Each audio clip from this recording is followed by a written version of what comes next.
আমন্ত্রণ news 24 sports লাইটে আপনাদের সাথে আছি আমি শাহরিয়ার বাবু। চলুন দর্শক জেনে নেই আজকের খবরের বিস্তারিত রিপোর্টে। নিয়ম মেনে 30 এপ্রিল আইসিসির কাছে বিশ্বকাপের জন্য 15 জনের স্কোয়াড পাঠিয়েছিল বাংলাদেশ ক্রিকেট বোর্ড, আর 14 মে ঘোষণা করা হলো দল। মাঝের এই 2 সপ্তাহে বাংলাদেশ দল থেকে বাদ পড়েছেন কেবল একজনই, তিনি pace bowling allrounder Mohammad Saifuddin. দীর্ঘ প্রতীক্ষার পর অবশেষে ঘোষণা করা হয়েছে টি-20 বিশ্বকাপের জন্য বাংলাদেশের স্কোয়াড। বেশ কিছু চমক রয়েছে এই দলে।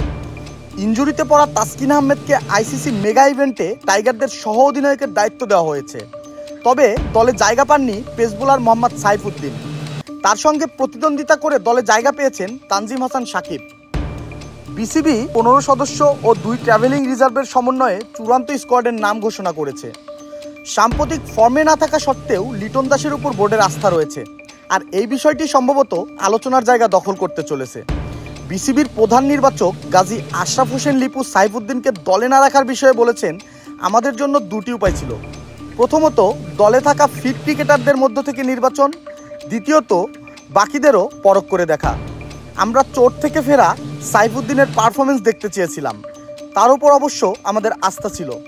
তবে এই সিরিজে আমাদের আস্থার জায়গায় কিছুটা এগিয়ে তানজিম সাকিব, সে কারণে সাইফুদ্দিনকে রাখা হয়নি।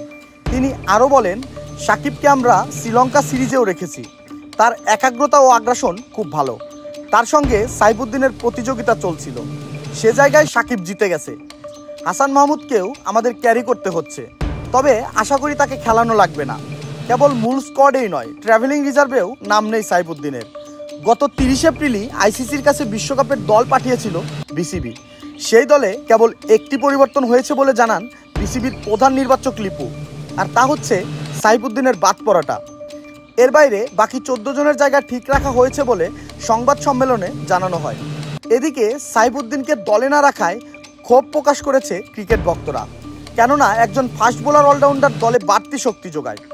এছাড়াও অনেকে বলছে, আইপিএলে বাজে পারফরমেন্সের পরেও দলে জায়গা পেয়েছে হার্দিক পান্ডিয়া, তবে সাইফ বাদ গেল কেন? সাইফুদ্দিনের পাশাপাশি দলে রাখা হয়নি অভিজ্ঞ খেলোয়াড় মেহেদী হাসান মিরাজকেও, আর এতেই এখন প্রশ্ন জাগছে, তবে কি সাইফুদ্দিন মিরাজকে সরানোর পেছনে রয়েছে কারো ইশারা?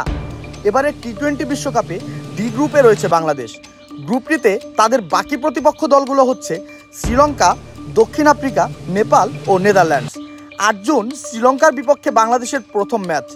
বাংলাদেশের বিশ্বকাপ স্কোয়াড: নাজমুল হোসেন শান্ত, তাসকিন আহমেদ, লিটন দাস, সৌম্য সরকার, তানজিদ হাসান তামিম, সাকিব আল হাসান, তাওহিদ হৃদয়, মাহমুদুল্লাহ রিয়াদ, জাকের আলী অনিক, মোহাম্মদ তানভীর ইসলাম, শেখ মেহেদী হাসান, রিশাদ হোসেন, মুস্তাফিজুর রহমান, শরীফুল ইসলাম, তানজিম হাসান সাকিব।